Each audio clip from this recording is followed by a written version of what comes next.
सगळ्यांनी बसून घ्या.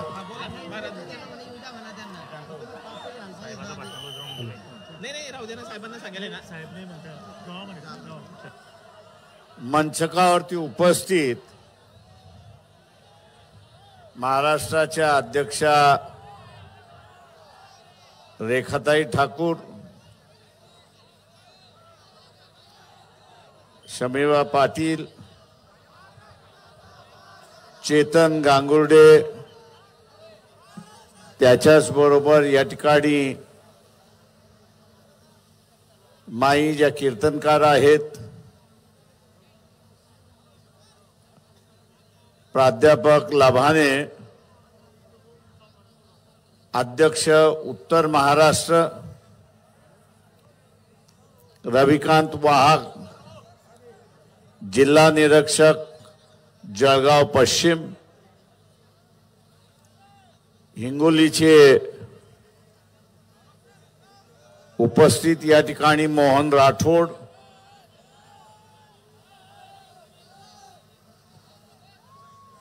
जळगाव पश्चिमचे जिल्हा अध्यक्ष प्रमोद इंगळे, युवा जिल्हा अध्यक्ष पूर्व बाबा पवार, या ठिकाणी जितेंद्र केदार, महिला जिल्हा अध्यक्ष पश्चिमच्या असणाऱ्या संगीताताई साळुंके, पूर्वच्या असणाऱ्या वंदनाताई सोनवणे, त्याच्याच बरोबर जळगाव महानगरचे असणारे अध्यक्ष ललित गोगावले, सन्माननीय व्यासपीठ उपस्थित बंधूंनो आणि भगिनींनो,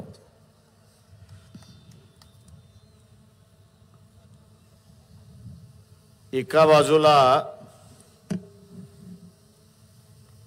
भारतीय जनता पक्षाकडून प्रचार असा चाललेला आहे की 2024च्या ज्या लोकसभेच्या निवडणुका आहेत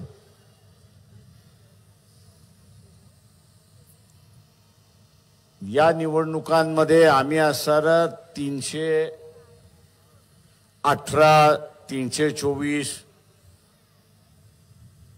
लोकसभेच्या जागा आम्ही जिंकणार म्हणून त्या ठिकाणी घोषणा केली जाते.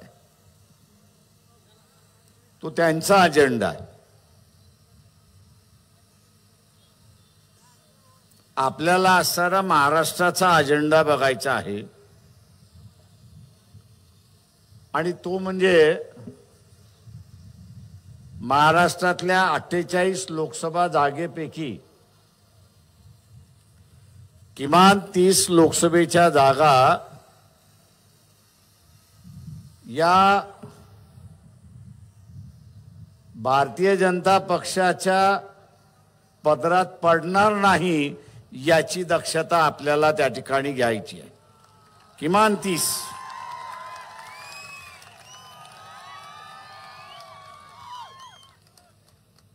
त्यांनी संकल्प केला, आपणही संकल्प करायचा आहे. पण नुसता संकल्प करून चालत नाही.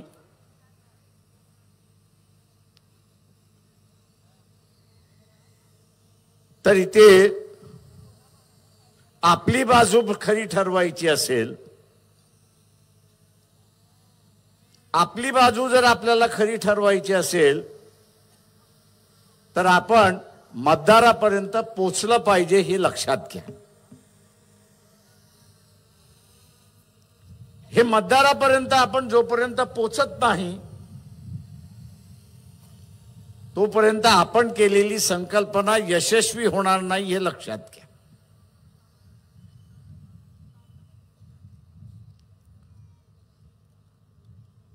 आता ही संकल्पना यशस्वी करायची असेल तर या सरकारच्या विरोधातला मतदार कोण आणि आपल्या बाजूने मतदान कोण करू शकतो याचं पहिल्यांदा आपल्याला आकलन करावं लागणार आहे. इथे सगळ्यात अस्वस्थ किंवा असुरक्षित, हा जर कोण असेल तर कंत्राटदारीवरती, सरकारी कंत्राटदारीवरती लागलेला कर्मचारी हे आपण लक्षात घ्या.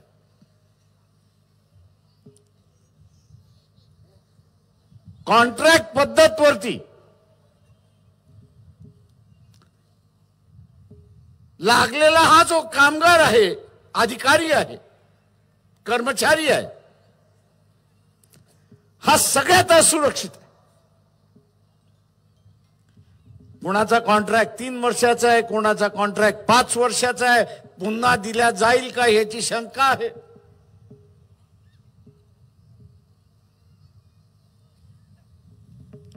एकदा तिशी ओलांडली की शासन म्हणते आम्ही तुम्हाला घेऊ शकत नाही.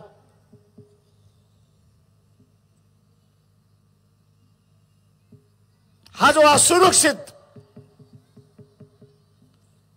कॉन्ट्रॅक्ट पद्धतीने लागलेला कर्मचारी जो आहे,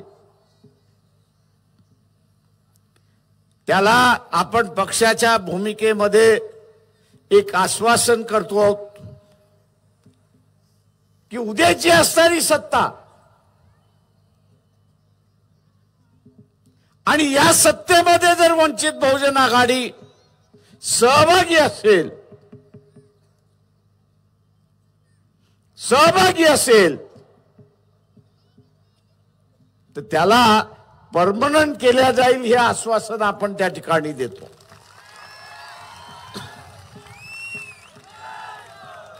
तेव्हा हा जो मतदार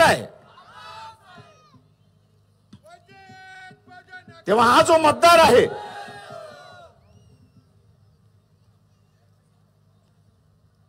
हा जो कर्मचारी आहे,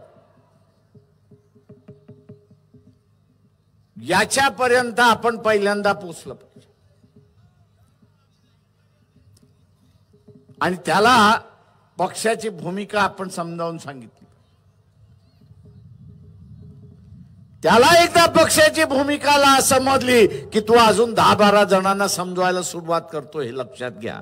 कारण का त्याला टेम्पररी आणि असुरक्षित वातावरणातून त्याला सुरक्षित आणि परमनंट व्हायचं हे आपण लक्षात घ्या. मी हा जो कॉन्ट्रॅक्ट वरती लागलेला कामगार जो आहे,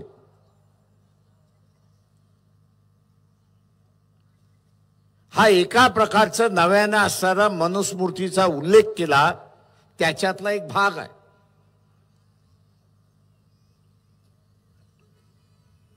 त्याच्यातला असणारा एक भाग आहे. तुम्ही शिकलात बरोबर झालं. तुम्ही शिकलेला जरी असला तरी आम्ही सांगू ते काम केलं पाहिजे. एक मानसिकता तयार केल्या जाते, एक लक्षात घ्या.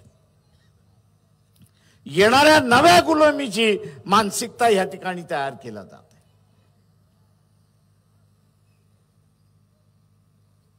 आणि या मानसिकतेला खत पाणी ही कॉन्ट्रॅक्ट पद्धत त्या ठिकाणी टाकते. कारण का प्रत्येक 5 वर्षानंतर, प्रत्येक 3 वर्षानंतर, प्रत्येक 2 वर्षानंतर तू आपला निवेदन घेत, मोर्चे घेत, तिथे असणारं माझं कॉन्ट्रॅक्ट वाढवा म्हणून त्या ठिकाणी सांगतो. एक मानसिक आघात केला जातो. देश स्वतंत्र झाला, संविधानाने सांगितलं की इथला असणारा जो कोणी कर्मचारी असेल, हा कर्मचारी परमनंट असेल.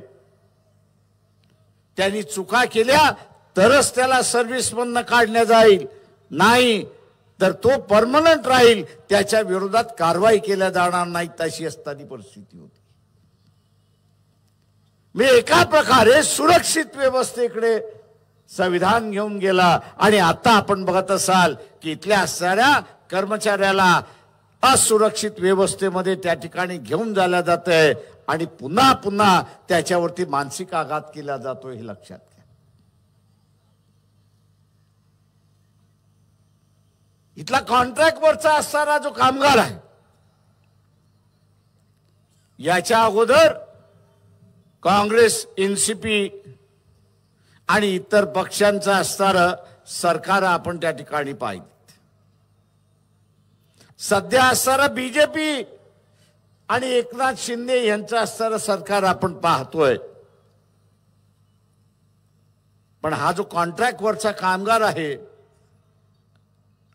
कर्मचारी आहे, त्याला परमनंट करण्याच्या गोष्टी होत नाहीत हे आपण लक्षात घ्या. कोर्टात गेला तर कदाचित होतं, नाही तर कोर्ट म्हणतं पॉलिसी डिसिजन आहे, आम्ही त्या ठिकाणी घेऊ शकत नाही. मी या सगळ्या कर्मचाऱ्यांना असं आवाहन करतोय की आपण वंचितला सत्तेमध्ये बसवा. ही जी नव्याने येणारी कॉन्ट्रॅक्टची जी गुलामी आहे ती आम्ही संपवल्याशिवाय राहणार नाही, हे आश्वासन आम्ही आपल्याला या ठिकाणी देतो.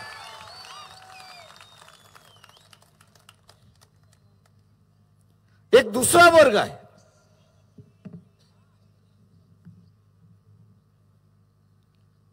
की जो इथला असणारा असुरक्षित आहे.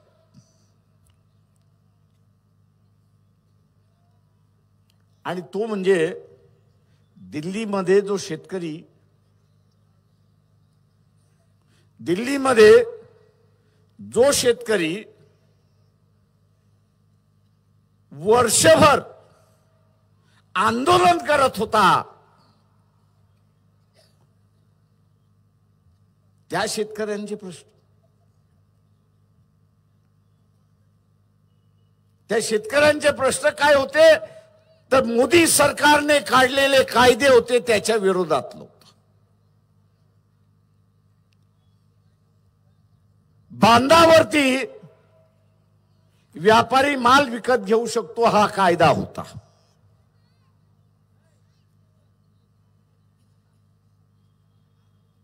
दुसरं होतं की बाजार समित्या ज्या आहेत त्या बरखास्त केल्या जातील. आणि शेतकरी असं म्हणत होता की व्यापाराच्या विरोधात मला लढता येणार नाही, टिकता येणार नाही, आणि म्हणून हे केलेले कायदे आपण परत करा. मित्रो,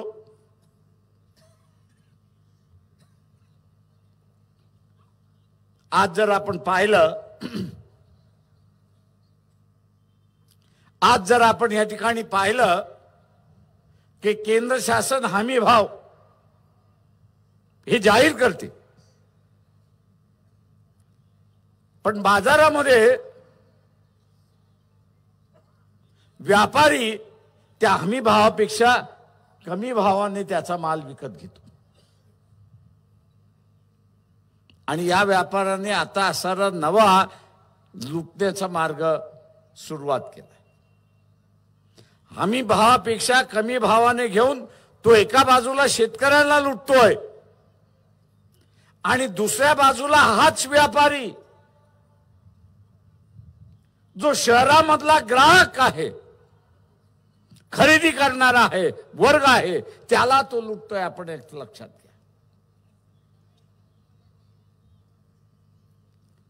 भारतीय जनता पक्षातले असणारे आमदार, खासदार यांना असणारं आवाहन करतो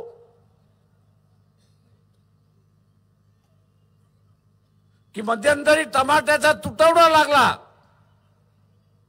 आणि झाला, महिनाभर तुटवडा राहिला. भारतीय जनता पक्षातल्या आमदार, खासदारांनी इथल्या सरकारला आवाहन करतोय की कुठल्या दिवशी आणि कुठल्या बंदरामध्ये तुम्ही टमाटा बाहेरून आणला तो तरी सांगा.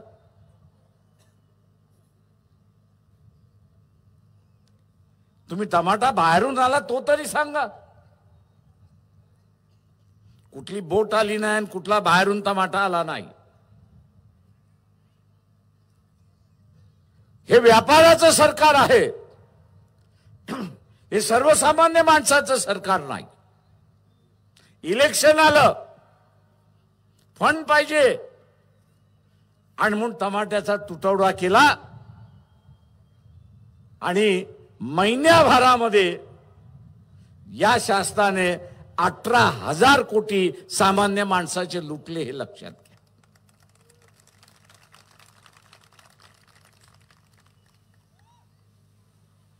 प्रत्येक माणसाने हिशेब करा की त्या महिन्याभराच्या कालावधीमध्ये मी किती टमाटा विकत घेतला आणि किती अधिक पैसे दिले हे बघा. तुमचा हिशेब तुम्हीच करा. आणि जर तुम्हाला असं दिसलं की मी असताना 100 रुपये जास्ती खरेदी केले, जास्ती रुपये देऊन खरेदी केलेत, तर तुमच्या शेजाऱ्याने तेच केलं, तुमच्या वस्तीतल्या लोकांनी तेच केलं, तुमच्या शहरातल्या लोकांनी तेच केलं, तालुक्यामधल्या लोकांनी तेच केलं, जिल्ह्याच्या लोकांनी तेच केलं, राज्याच्या लोकांनी केलं आणि देशभरातल्या सगळ्या माणसांनी केलं. प्रत्येकाचे 100 रुपये जमा करा. टोटल किती होते? माझ्या खिशातून 100 गेले म्हणून मला झळ पोचली नाही, पण प्रत्येकाचे 100 रुपये आपण असं केले तर या व्यापाऱ्याने टमाटा शॉर्टेज करत, त्याचा तुटवडा करत 18,000 कोटीचा लूट केली आहे, हे आपण असं लक्षात घ्या. आणि शासन काय म्हणत होते? तुटवडा आहे तर आम्ही काय करणार? शासन आहेच त्याच्यात आधी की तुटवड्याच्या वेळेस लोकांच्या बाजूने उभं राहिलं पाहिजे, त्यांच्या लूट होणार नाही हे त्यांनी बघितलं पाहिजे. पण हे शासन सरळ सरळ लूट होऊ देत होती, अशी असणारी परिस्थिती आहे. तेव्हा हे लुटारूंचं सरकार आहे. ही नवे लूटची पद्धत आहे आणि या नव्या लूटच्या पद्धतीला आपल्याला असताना थांबावं लागेल, हे लक्षात घ्या. आपल्या लक्षात येत नाही. आपल्याला वाटतं महागाई वाढली, आपल्याला वाटतं तुटवडा झाला.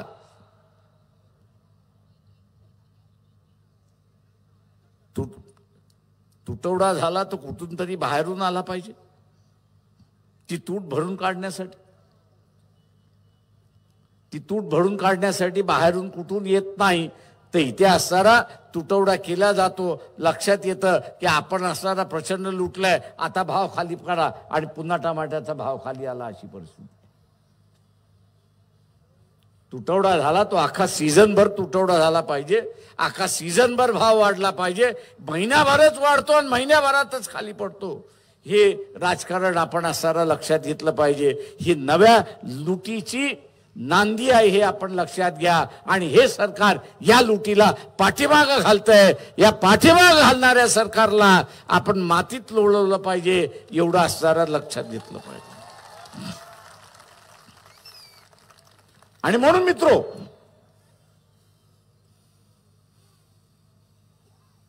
हा जो ग्रामीण भागातला मतदार आहे, शेतीतला मतदार आहे, की ज्याचा हमी भावाने माल घेतला जात नाही, हा एक मोठा वर्ग आहे.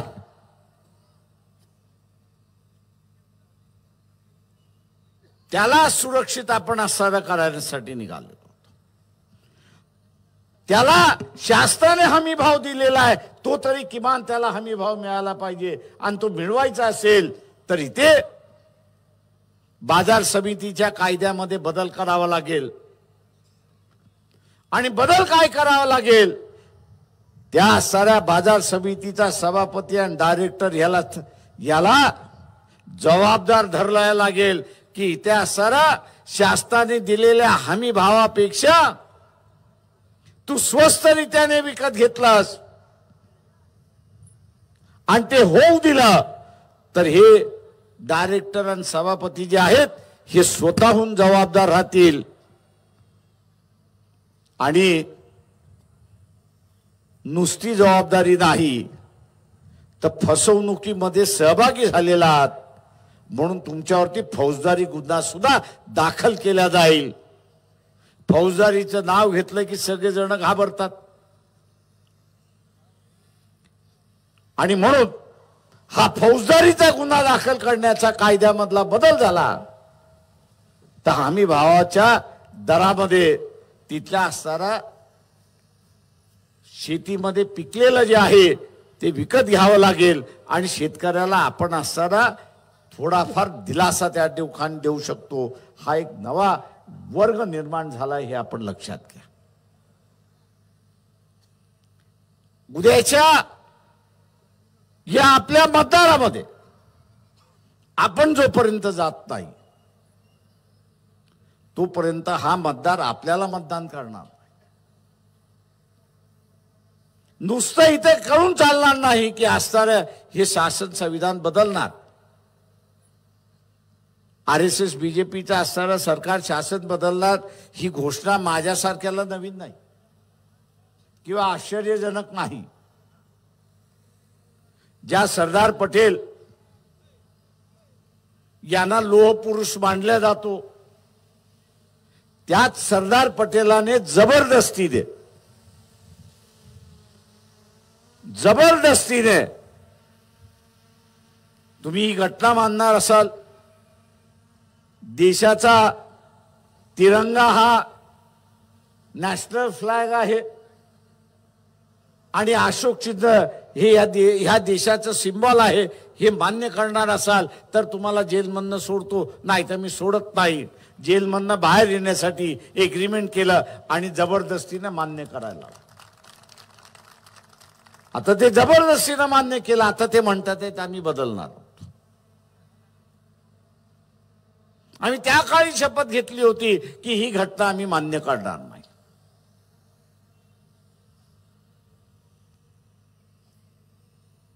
कारण बरोबर आहे,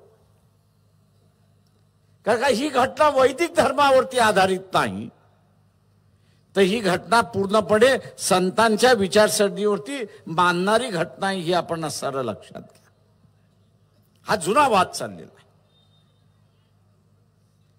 आणि म्हणून उद्याचा असणारं संविधानिक व्यवस्था टिकली पाहिजे. उद्या ही संविधानिक व्यवस्था टिकली पाहिजे तर ह्या संविधानाच्या बाजूचा असणारा जो आहे तो आपला मतदार आहे आणि त्याच्यापर्यंत आपण असणारा पोचलं पाहिजे. राजेशाहीच्या व्यवस्थेमध्ये आलुतेदार असेल, बलुतेदार असेल, इथला ओबीसी असेल, याला चोपदार आणि भालेदार सुद्धा होता येत नव्हता अशी असणारी परिस्थिती. त्याला चोपदारी होता येत नव्हता आणि भालेदारी होता येत नव्हतं. अपवाद फक्त शिवाजी महाराजांचा होता.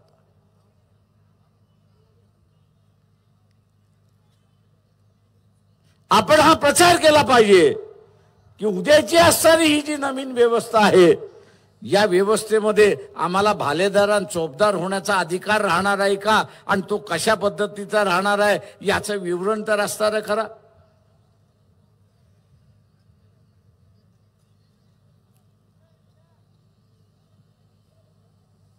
आपण जोपर्यंत टार्गेट ओरिएंटेड काम करत नाही तोपर्यंत आपल्याला यश येणार नाही हे आपण असं लक्षात घ्या. उद्याची युती होईल की न होईल हे राजकीय पक्ष ठरवणार नाहीत,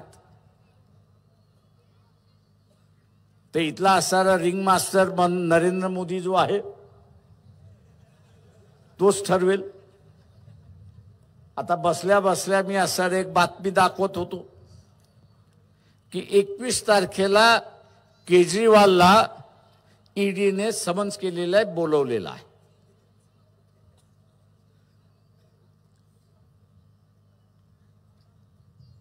केजरीवालला 21 तारखेला ईडीने बोलवलेला आहे. आता तुम्हाला पोलिसांनी बोलवल्यानंतर तुम्ही काय करता?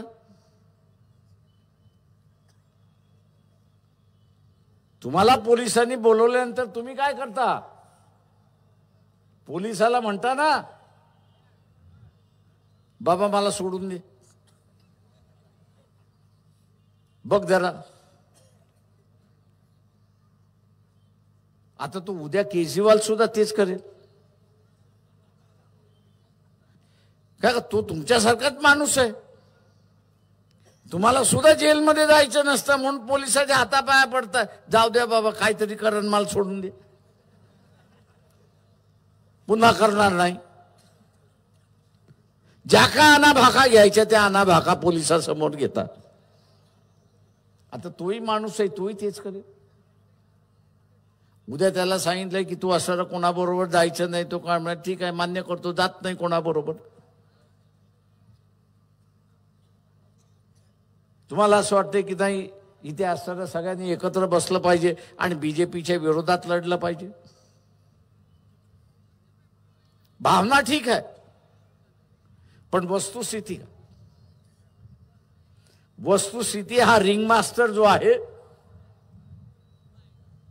हा रिंग मास्टर कधी हत्तीला उभा करतोय, कधी घोड्याला उभा करतोय, कधी अस्वलाला उभा करतोय, कधी कुत्र्यालाही उभा करतोय. आणि म्हणून या रिंग मास्टरला वाटलं की युती व्हावी तर युती झाली.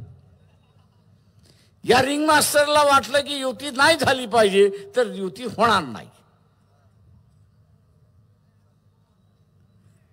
ही असणारी राजकीय परिस्थिती इथल्या रिंग मास्टरने आणून ठेवलेली आहे.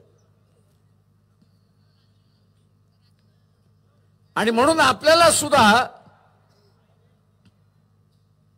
मी आज दुपारच्या असणाऱ्या पत्रकार परिषदेमध्ये RSSचे प्रमुख मोहन भागवत जे आहेत त्यांना एक प्रश्न विचारला होता. उत्तर देतील की नाही याची मला कल्पना नाही, त्यांना उत्तर देण्याची सवय नाहीये. हो, मी अधिकृत सांगतोय, एक शिष्टमंडळ त्यांना असणारं निवेदन द्यायला गेलं. ते जिथे जाणार होते तिथे असणारा सगळ्यांना भेटलं आणि सांगितलं की आम्हाला आमचं निवेदन द्यायचं आहे. त्यांनी पोलिसांना सांगितलं की आम्हाला निवेदन द्यायचं आहे, का त्यांना ब्लॅक कॅट सिक्युरिटी आहे. निरोप असा आला की RSSने आतापर्यंत कधीही निवेदन कुणाचं स्वीकारलेलं नाही. ते म्हटले अपवाद करा, आमचं स्वीकारा. ते म्हटलं आमची संस्कृती नाही की इथे निवेदन स्वीकारले. तेव्हा मी मोहन भागवतांना विचारतोय की तुमची आणि नरेंद्र मोदी वर्षभरात भेट झाली का याचा खुलासा करा. का दोन हिटलर आहेत, एक संघटनेतला हिटलर आहे आणि दुसरा लोकशाहीतला हिटलर आहे. तेव्हा आम्हाला ह्या दोन हिटलरांची भेट झाली आहे का ह्याची माहिती पाहिजे.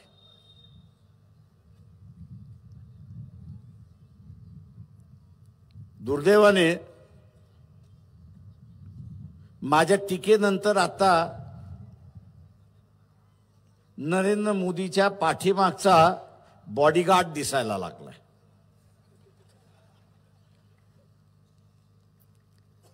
काय का मीच म्हणत होतो की नरेंद्र मोदी हा एकटाच दिसतो, दुसरा कोणी दिसत नाही लाल किल्ल्यावरनं. पण त्यांच्या अगोदरचे सगळे पंतप्रधान बघा, त्या सगळ्या पंतप्रधानाच्या पाठीमागे दोन बॉडीगार्ड त्या ठिकाणी दिसतात. मोदी त्या बॉडीगार्डला सुद्धा घाबरत होता. आणि तो घाबरत याच्यासाठी होता की उद्या त्या बॉडीगार्डचा चेहरा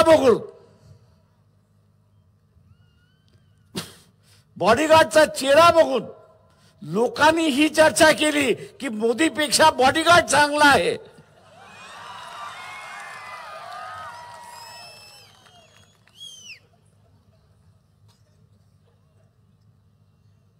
मोदीपेक्षा बॉडीगार्ड चांगला आहे ही चर्चा होईल म्हणून तो बॉडीगार्डलाच दाखवत नव्हता, अशी परिस्थिती आहे. मागच्या 10 दिवसापासून एक बॉडीगार्ड दिसायला लागलाय, एक बॉडीगार्ड दाखवला जातोय, अशी असणारी परिस्थिती आहे. म्हणजे ज्या माणसाला आपल्या